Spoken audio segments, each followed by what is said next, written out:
Hello friends, स्वागत है आप सभी का आपके अपने YouTube channel Rajasthan education hub में। और ये क्लास स्पेशल है साइकोलॉजी के लिए।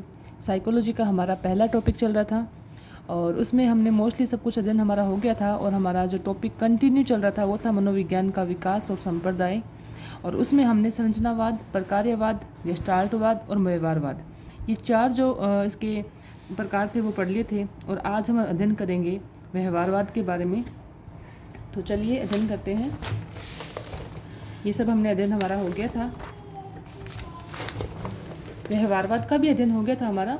तो हमें आज अध्ययन करना है मनोविश्लेषणात्मकवाद।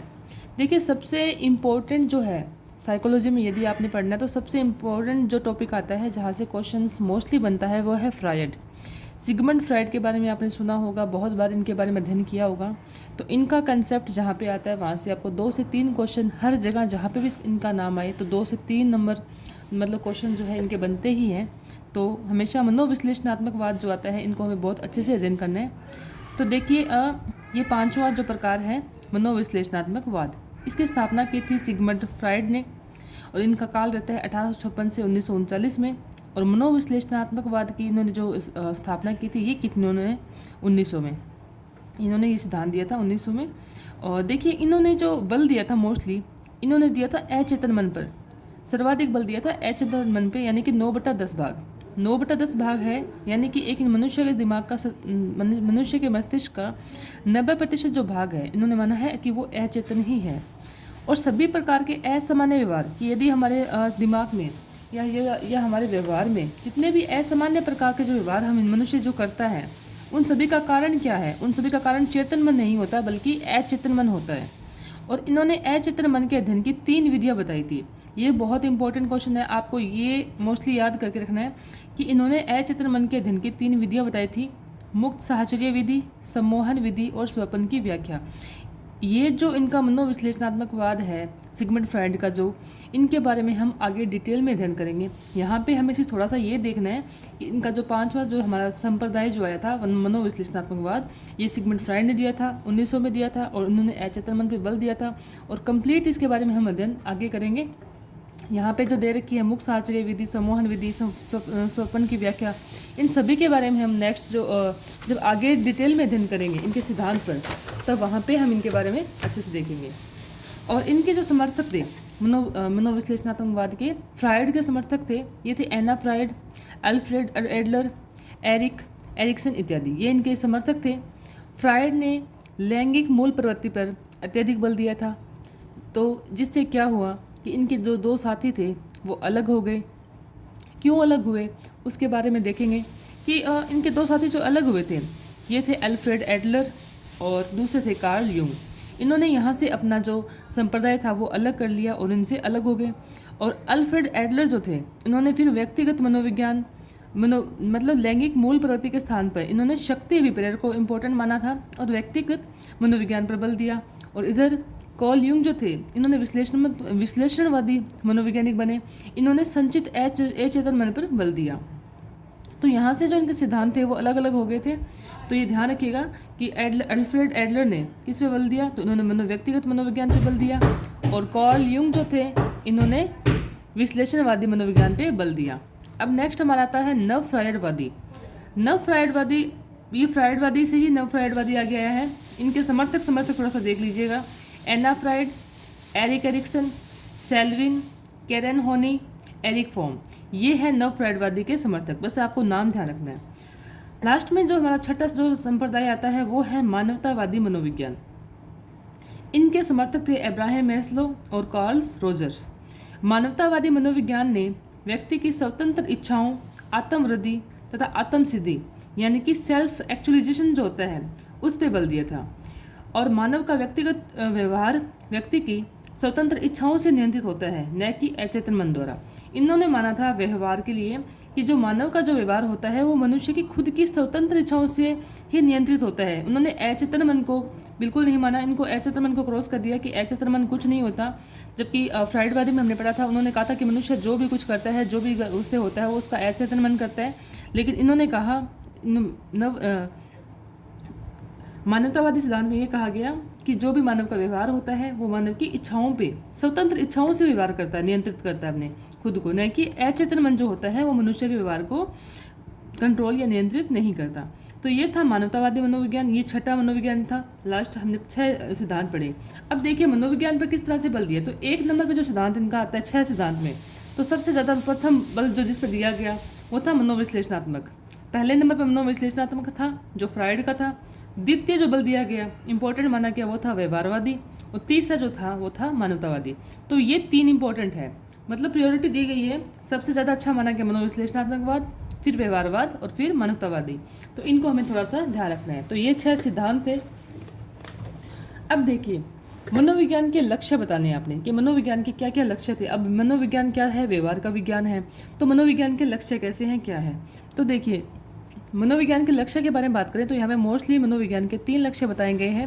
पहला है मापन एवं वर्णन, दूसरा है पूर्वानुमान एवं नियंत्रण और तीसरा है व्याख्या।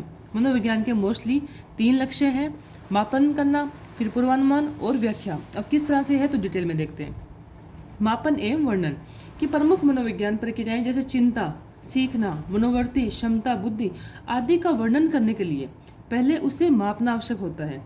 मापने के लिए किसी भी परीक्षण में 2 गुणों का होना आवश्यक है, यानी कि किसी भी चीज़ को जानने से पहले हमें उसे मापना है, मेजरमेंट करना है। और उसके लिए मेजरमेंट कैसा होना चाहिए, यदि किसी चीज़ को आप माप रहे हो, जांच रहे हो, तो उसमें 2 गुणों का होना आवश्यक है। यदि ये दोनों गुण उसमें हैं तो वो एकदम सही है। अब वो ये 2 गुण है कौन कौन से, तो पहले है विश्वसनीयता और दूसरा है वैधता। अब देखिए ये शब्द हम बार बार सुनते हैं, विश्वसनीयता होनी चाहिए, मापन में वैधता होनी चाहिए, लेकिन ये होता क्या है कि भाई विश्वसनीयता ये होती है कि बार बार मापने से व्यक्ति के प्राप्तांक में कोई परिवर्तन नहीं। कि यदि हमने किसी का टेस्ट लिया, बार बार जांच करें और नंबर वही आ रहे हैं, तो इसका मतलब क्या है, हमारा मापन कैसा है, विश्वसनीय है ना, तो इसमें विश्वसनीयता है। वैधता क्या होता है कि परीक्षण वही माप रहा है जिसे मापने के लिए उसे बनाया गया है। कि हमें जिस चीज़ को मापन करना है हमें वही उसी का मापन यदि कर रहे हैं तो वो जिसे मापने के लिए उसे बनाया गया, जिस उद्देश्य से हमने मापन बनाया है, अगर वही उसमें हम जांच कर रहे हैं तो उसमें क्या है, उसमें वैधता भी है।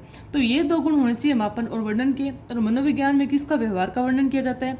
व्यवहार का मापन और वर्णन करना ही पहला मनोविज्ञान का उद्देश्य है, लक्ष्य है। दूसरा लक्ष्य है कि पूर्वानुमान एवं नियंत्रण, कि आपने किसी का व्यवहार जान लिया। अब जानने के बाद में क्या किया आपने, देखिए कि व्यवहार जानने के बाद सामान्यतः मनोवैज्ञानिक व्यवहार के मापन के आधार पर यह पूर्व कथन करते हैं कि व्यक्ति अमुक परिस्थिति में क्या कर सकता है, कैसे कर सकता है। यदि आपने किसी के व्यवहार को जान लिया, उसका मापन कर लिया, उसका वर्णन कर लिया, तो अब आप क्या कर सकते हो, तो आप उसके बारे में पूर्वानुमान कर सकते हो। यदि किसी स्टूडेंट्स का आपने मापन किया है, विश्वसनीयता थी उसमें, वैधता भी थी, तो मापन करने के बाद में आप उस स्टूडेंट्स के बारे में पूर्वानुमान लगा सकते हैं कि देखिए ये जो स्टूडेंट्स हैं इसके इस सब्जेक्ट में नंबर अच्छे हैं तो बड़ा होकर ये बन सकता है, ये कर सकता है, साइंस में अच्छा है तो साइंस में जा सकते हैं। तो ये सब क्या है, ये पूर्वानुमान है। यदि कोई स्टूडेंट्स है, कोई बच्चा है जो अभी मतलब मान लीजिए कि वो मैथ में कमज़ोर है, तो हम क्या कर सकते हैं, उस पर नियंत्रण कर सकते हैं। उसको कह सकते हैं कि तुम्हें इस सब्जेक्ट पे ध्यान देना है, तुम्हारी ये गलतियां हैं, तो मतलब उसकी जो भी गलतियां हैं उस पर हम क्या कर सकते हैं, नियंत्रण स्थापित कर सकते हैं। तो इसमें यही था कि सामान्यतः मनोवैज्ञानिक व्यवहार के मापन के आधार पर यह पूर्वाकथन करते हैं कि व्यक्ति अमुक परिस्थिति में क्या कर सकता है, कैसे कर सकता है। जैसे छात्र के बौद्धिक स्तर का मापन करके उसके बारे में सही जान लेते हैं कि हम विद्यालय में उसकी परफॉर्मेंस के बारे में पूर्व कथन आसानी से कर सकते हैं। जैसा कि मैंने बताया कि किसी व्यक्ति की अभिरुचि को जानकर यह पूर्वानुमान लगा सकते हैं कि कौन सी जॉब उसके लिए सही रहेगी। साइंस में अच्छा है तो हम कह सकते हैं कि ये डॉक्टर बनेगा, मतलब हम उस बच्चे का पूर्वानुमान लगा के उसके लिए कोई भी पूर्व कथन जो है वो बता सकते हैं, है ना। और पूर्वानुमान तथा नियंत्रण साथ साथ चलता है, कि पूर्वानुमान और नियंत्रण जो होता है ये साथ साथ चलता है। तो ये था इसका दूसरा लक्ष्य कि पूर्वानुमान और नियंत्रण। इसके बाद में आता है हमारा तीसरा लक्ष्य, जो कि है कि इसका और आगे कि मनोवैज्ञानिक जब भी किसी व्यवहार के बारे में पूर्व कथन करता है तो उसका उद्देश्य क्या होता है, उसका उद्देश्य होता है उस व्यवहार को नियंत्रित करना। अब देखिए व्याख्या क्या होती है कि मनोविज्ञान का जो अंतिम लक्ष्य होता है ये मानव व्यवहार की व्याख्या करना होता है। हमने मानव का मापन भी कर लिया, उसका पूर्वानुमान भी लगा लिए, तो हम उसके लिए क्या है, उसके व्यवहार के बारे में हम व्याख्या भी कर सकते हैं। तो ये था आज का पूरा कंप्लीट टॉपिक। और यहाँ पे मैंने एक फैक्ट लिखा था, कोई टेस्ट में आया था कि तथ्यात्मक तथा वस्तुनिष्ठ विधि के दिन का उपयोग किस में किया जाता है, तो ये व्यवहारवाद में किया जाता है। तो ये कोई मैंने क्वेश्चन पढ़ा होगा कहीं पर, तो मैंने यहाँ पर नोट कर लिया। तो देखिए आज ये टॉपिक हमारा पहला टॉपिक जो था वो कम्प्लीटली देखा जाए तो आज पूरा हुआ है, और इसकी अब मैं एक अच्छी सी पीडीएफ बना के आपको टेलीग्राम पे सेंड कर दूंगी, क्योंकि पहले आपने बीच में सभी के मैसेज आया था कि मैडम पीडीएफ भेज दीजिए, पीडीएफ भेज दीजिए। तो आज जो टेलीग्राम पर आपको साइकोलॉजी की जो पहली पीडीएफ है, कंप्लीट पहली पीडीएफ, टॉपिक का हमारा नाम है मनोविज्ञान, तो इसकी पीडीएफ जो आपको है मिल जाएगी। और हमारा नेक्स्ट टॉपिक जो होगा, अब हमारी स्टार्ट होती है यूनिट फर्स्ट, बाल विकास। तो हमने पहले साइकोलॉजी का थोड़ा सा बैकग्राउंड देखा कि साइकोलॉजी मतलब कैसे बनी, क्या क्या उसका संप्रदाय थे, और उसमें जो भी चेंजमेंट था हमने सब उसका बेसिक पढ़ा, उसकी परिभाषाएं पढ़ी। लेकिन वास्तविक रूप से जो यूनिट फर्स्ट हमारी है बाल विकास, वो यहाँ से शुरू होती है। लेकिन पहला टॉपिक यदि आपने इसके बैकग्राउंड में जाके उसके विकास के बारे में पढ़ लिया तो आगे आपको पढ़ने में कोई भी समस्याएं नहीं होगी। तो कल से हम बाल विकास का जो टॉपिक हमारा शुरू करेंगे। तो आज की क्लास में इतना ही, मिलते हैं नेक्स्ट वीडियो में। और वीडियो पसंद आए तो प्लीज़ लाइक, शेयर और सब्सक्राइब कर दीजिएगा। Thank you. जय हिंद, जय भारत।